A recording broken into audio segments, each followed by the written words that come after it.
Hello guys, வரும் நமது பூமியை சூரிய புயல் வந்து தாக்கியிருக்கு.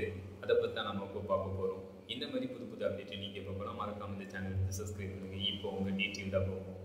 மே 10 மற்றும் மே 11, 2024 சூரியனிலிருந்து சோலார் ஃப்ளேர் சூரிய எரிப்பு மூலமாக சூரிய புயல் வந்து நமது பூமியை நோக்கி அனுப்பப்பட்டிருக்கு அப்படின்ட்டு national oceanic and atmospheric conversations NOAA அவங்க வந்து தெரிவிச்சிருந்தாங்க.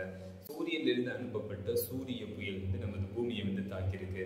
நமது பூமியை தாக்குன அந்த சூரிய புயல் வந்து G4 கேட்டகரியை சேர்ந்தது அப்படின்ட்டு நோவா அவங்க வந்து தெரிவிச்சிருக்காங்க. அதாவது புயல்களை சோலார் ஸ்டார்ம்ஸை வந்து G1, G2, G3, G4, G5 அப்படின்ட்டு national oceanic and atmospheric conversations NOAA அவங்க வகைப்படுத்திருக்காங்க.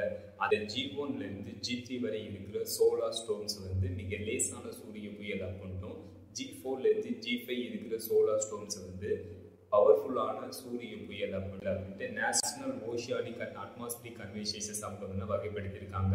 அதில் இப்போ ரீசெண்டாக நமது பூமியை தாக்குன சூரிய புயல் வந்து G4 கேட்டகரியை சேர்ந்தது அப்படின்ட்டு நோவா வந்து தெரிவிச்சிருக்காங்க. நமது பூமியை தாக்குன G4 ஜியோ மேக்னெட்டிக் ஸ்டோம் பவர்ஃபுல்லான சோலார் ஸ்டார்ம் அப்படின்ட்டு நோவா அவங்க வந்து தெரிவிச்சிருக்காங்க.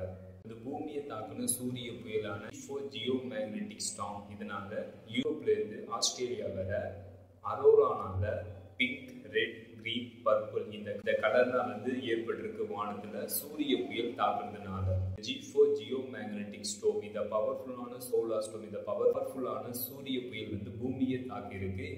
இந்த சூரிய புயல்னால மனிதர்களுக்கு பாதிப்பு ஏற்படுமா அப்படின்னு கேட்டீங்கன்னா மனிதர்களுக்கு எந்த பாதிப்பும் ஏற்படாது. பட் ஆனால் satellite communication system, radio communication system, GPS system, navigation system, power grid இதெல்லாம் தான் பாதிப்படையும்.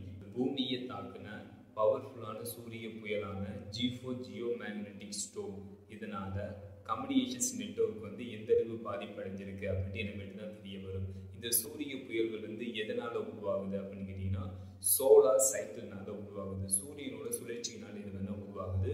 ஒவ்வொரு 11 வருடமும் சூரியனோட சுழற்சியினால மினிமம் ஆக்டிவிட்டிலேருந்து மேக்ஸிமம் ஆக்டிவிட்டிக்கு மாறும். இதனால வந்து சூரிய புயல்கள் வந்து உருவாகும். ஃபைனல்